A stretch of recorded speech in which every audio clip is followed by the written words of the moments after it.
Welcome back to the Patrick Lane Show, where we talk about personal finance, investing, and real estate.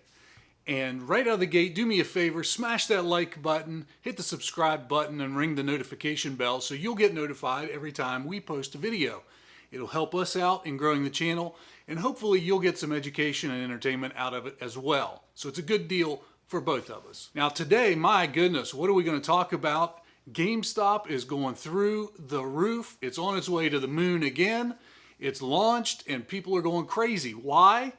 Frankly, I think it's because the board came out, and actually before the board came out, there was a Bloomberg report this morning that the GameStop board had actually created a committee on the board that is focused on turning the company around. Strategic Planning and Capital Allocation Committee. Now, this committee is focused on turning GameStop around and turning it into the digital e-commerce retailer that we know is going to happen.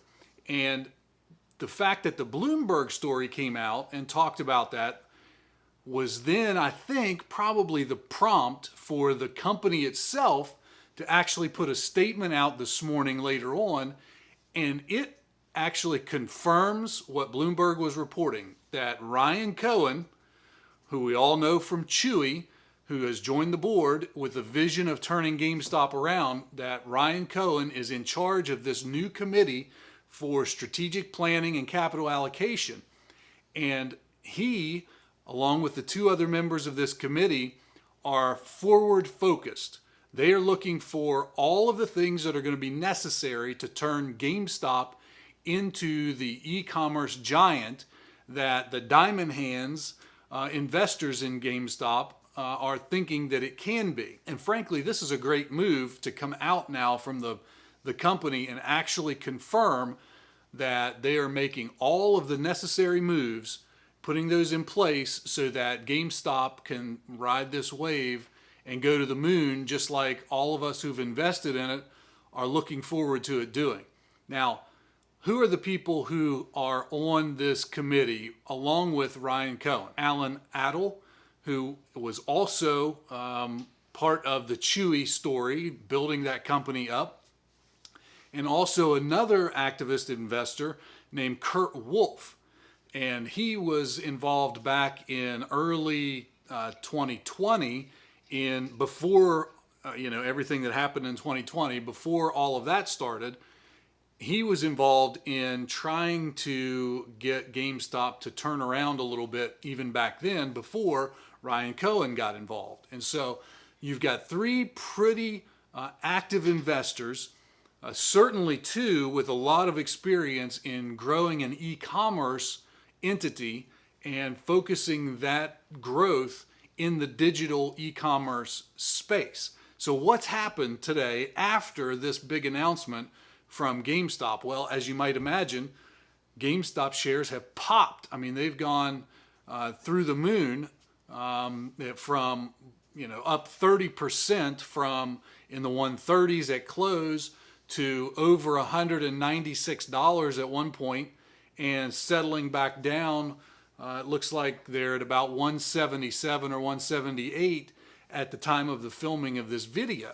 And so, it is an amazing testament to what people who invest in the stock believe about the ability of Ryan Cohen and some others who he's brought onto the board, their ability to turn things around and turn GameStop into the e-commerce giant that it could be. Now, keep in mind, this is not the story of a clothing retailer, a book retailer, an electronics retailer trying to turn itself into, an e-commerce store. This is while those industries have some fundamentals, those industries are essentially, if you think about a retailer like Macy's or JCPenney or Sears or someplace like that, that relies heavily on clothing. Clothing is sort of a steady market. It doesn't really grow too much. It doesn't drop off too much. People buy the clothes that they need to buy or that they want to buy, and it's fairly consistent year over year. Sales will go up, revenue will go up, but that is in large part due to price increases rather than market share increase. So they're not, when you know, a J.C. Penney's or a Macy's or a Sears, and I say Sears because Sears is no longer, right? That's an example of one that didn't make the transformation. But those clothing retailers, for example, don't grow the clothing market. They try to take a piece of the clothing market. Here we have an industry in GameStop sphere, the gaming industry, which is a growing industry year over year. You know, it's to the point where it has grown from, you know, when barely anybody was a gamer to buying a few consoles and Nintendos and Ataris and Sega Genesis and all those sorts of things, and a few cartridge games back then, to being a $200 billion a year industry. And it's only projected to get bigger and bigger and bigger as more people are participating in gaming. And gaming is becoming more and more popular, you know, obviously through 2020, but also because of the technology that's involved, the development of the live streaming on YouTube of gamers. It makes the games themselves more popular. And so it is this self-driving perpetual growth of gaming. And then you've got now to the point where the gaming industry actually tops the movie industry when it comes to gross revenues, which is just absolutely amazing. And that was before, you know, all of the issues that happened in 2020 that kept people home. So if you think about the gaming industry being able to grow during 2020 while the movie industry was essentially shut down during 2020, that's going to, I think, bode well for GameStop going forward. And then if you've got other factors included that, you know, not only are they selling games, they're selling digital games. They've entered into agreements with Microsoft and Sony to share their software and their games downloadable from GameStop. But also now they've got deals with computer companies so that they're selling the computer CPUs for gaming on their website. There's also talk of them being a cryptocurrency mining hub so that somebody could buy what they need at the GameStop website to engage in cryptocurrency mining. So, you know, there are a lot of things going on behind the scenes at GameStop. And while they've basically been radio silent since January when all of this started, now we finally have dribs and drabs. You know, they announced the change of or the hiring of the chief technology officer, which was actually a result of, if you look at the press release from GameStop, the hiring of the chief technology officer was a result of this committee that's been headed by Ryan Cohen. The pushing out of the CFO and the search for a new CFO who is focused on growth and transition to e-commerce is a result of this strategic planning and capital allocation committee that's headed by Ryan Cohen.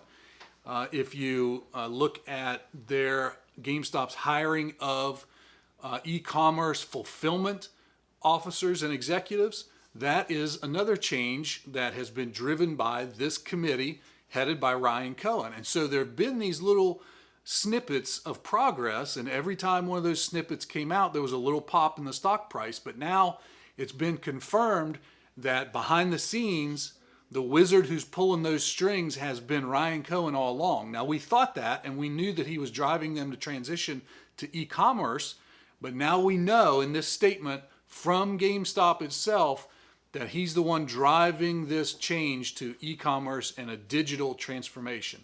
So I think it bodes very well for GameStop. Obviously, the stock price is up today. Everybody likes this, that he's in charge and that he's running the show as far as the transformation goes. And I think it's only going to get better from here. So GameStop, rockets to the moon, diamond hands, and we're going to see where it goes from here. But I think it's a great sign for the future. Thanks a lot. We appreciate you checking us out today. And if you could do me a favor, smash the like button, hit the subscribe button, ring the little notification bell so that you get the videos every time we put one out. We really appreciate it. And we'll see you in the next video.